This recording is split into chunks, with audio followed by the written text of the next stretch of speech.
All right, everyone, Marco Palmero, founder of Ulysses in Dubai. And in this video, we're going to be talking about small online businesses, more specifically, 9 things you want to consider and evaluate before you decide to potentially acquire a small online business.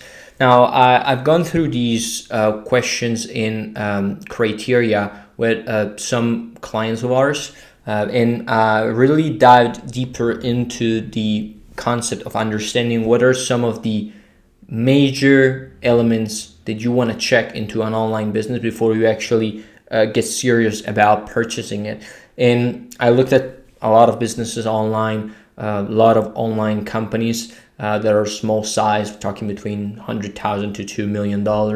And these are some of the key things that, from my perspective, people might want to look at before they actually get serious, and they can really enable to filter the opportunities down to the ones that are actually suitable for you.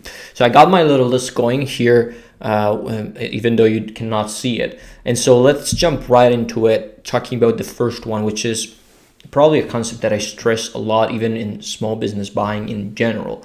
But especially when it comes to online businesses, this is very important. And that is age of the business.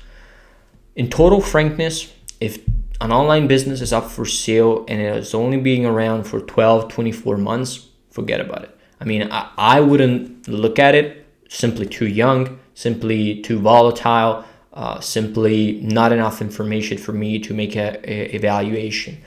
If we're talking about businesses that are 3 years old or more, that it really comes down to you. From my perspective, you might have more stringent criteria in terms of age of the business.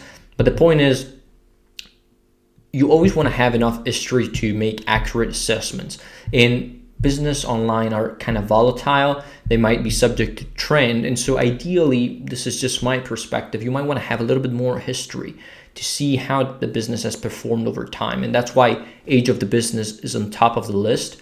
If I get, e-commerce store that has been around for 18 months, I mean, it's just pointless. There's no point in looking at it. And people are going to try to sell you on the fact that this business experienced exponential growth month over month and so on and so forth. And yes, all looks fine, but every business that starts from scratch experiences geometric growth.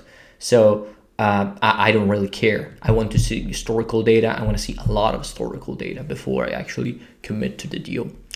Of course, number 2, it's obvious, financial history. And it goes again toe to toe with the historical data.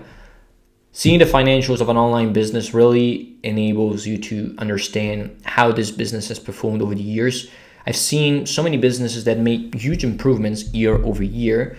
And I'm honestly not surprised, because I see the volatility of these businesses, and sometimes I see companies that grow very, very fast because they can leverage, the online and advertising online to get a lot of customers. Maybe they're e-commerce, and so their scalability is quite high, or they're an online course, or they're a bookstore on Amazon.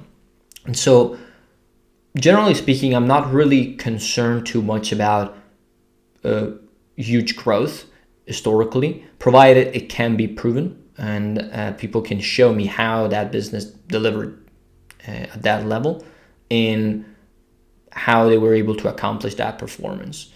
So there are also a lot of other considerations that I can go into when it comes to financials, but these are the initial things that I would be looking at if I were to make a preliminary assessment on the business. Then, very important, and this is sector specific for online businesses, traffic sources and customer acquisition channels. If you're a little bit familiar with online businesses, of course, you're going to know that most of them rely on advertising, social media, and SEO to source their customers. As a consequence, it's very easy for you to understand how they're sourcing them and what channels are they using them. My personal take on these businesses is, if they're just using one customer acquisition channel, forget about it. I mean, if they're only using Facebook ads, no point in looking at that business.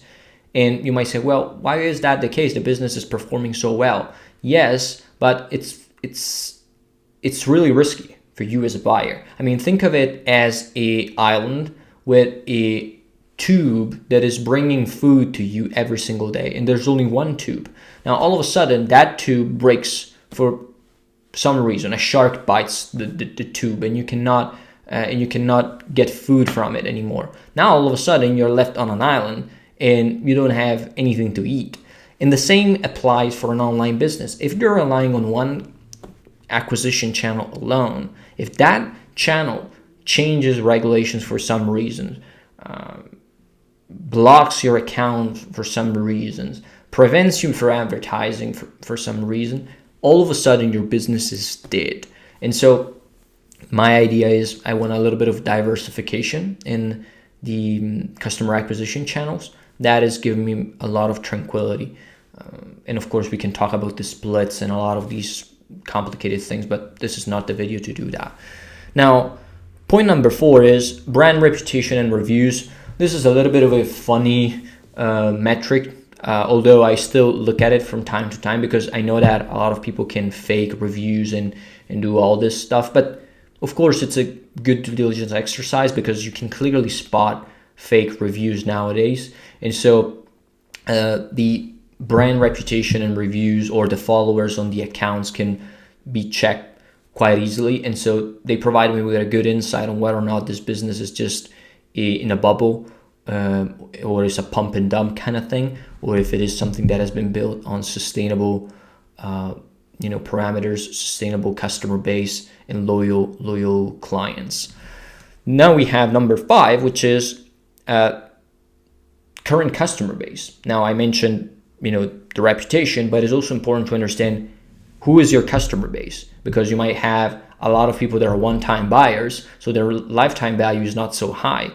So yeah, you might have a huge list, but if you only have one product or 2 products and all these clients already bought from you, maybe they're not so good of a list. Instead, if you have a lot of offerings and these clients are repeat customers, then their lifetime value increases by a lot, and you as a buyer can come in and benefit from that a lot, from that list. So it's important to understand what is the customer base, how often do they buy, what is their lifetime value, so on and so forth. Future growth potential, of course, it goes toe to toe. This is more like a market analysis kind of thing. Your accounting firm can do that. Your internal team can do that. The point is understanding whether or not this business has potential within the niche it's operating in. If it does, then it's a huge plus, right? Because you might be thinking, okay, I'm buying this thing that is already working. I can make it better over time. Lastly, we got 3 more points to go over. And this point number 7 is competition in the niche. Of course, I want to look at what are the competitors, who are the competitors in the niche, whether or not I can completely be annihilated in 1 month, so that I can understand and ascertain risks in the proper manner. If this is a niche that has a very low entry threshold, I might want to reconsider the business, to be frank, simply because anybody can come and be my competitor. So it really comes down to you, your criteria, your risk appetites. I just put it in there because I generally look at what are the competitors in the niche and make sure I can understand if that is going to affect the business that I'm going to buy. If the brand is something that is quite exclusive and unique, that's a huge plus, because of course branding in something that is personalized as an experience can make your business very unique, despite you selling the same product as somebody else. So those are things to keep in mind, in my opinion. Now, 8 is probably the most important one. I stress this concept a lot in small business buying, not only online, the motivation for the sale. Why are they selling this online business? What are the reasons? I want to get their motivations, understand them deeply, don't assume anything, and really get down to the bottom of it. If the motivation is strong, then it's a very good sign for me.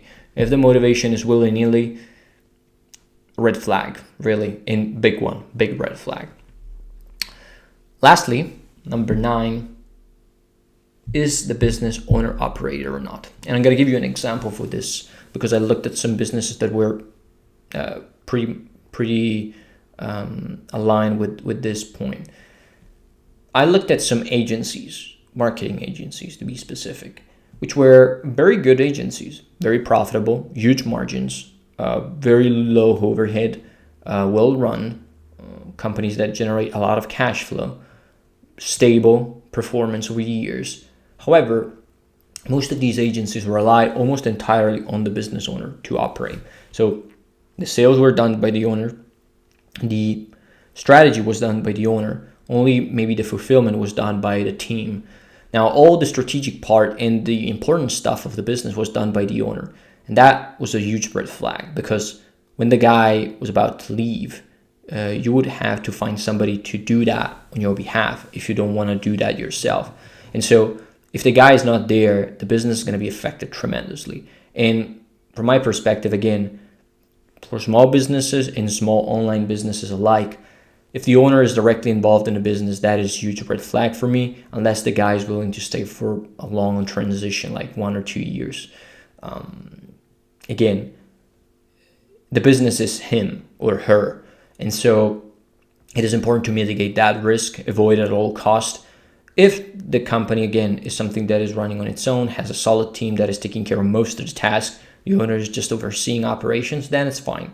But if the owner is involved, that's a huge problem. So these are the 9 facts I want to consider when looking at an online business for sale. I'm going to summarize them. Age of the business, financial history, traffic sources and customer acquisition channels, brand reputation and reviews, strength of the current customer base, future growth potential, competition in the niche, reason for the sale, and is it owner operated or not. These are just guidelines which I think can help people interested in looking at an online business. These are at least the points in the criteria I would follow. So hopefully they are helpful for you. You might have your own and you might want to twitch these a little. The point is, these have worked for me, worked for other people that we work with. So hopefully they can have some value to you. And yeah, I'll see you in the next one.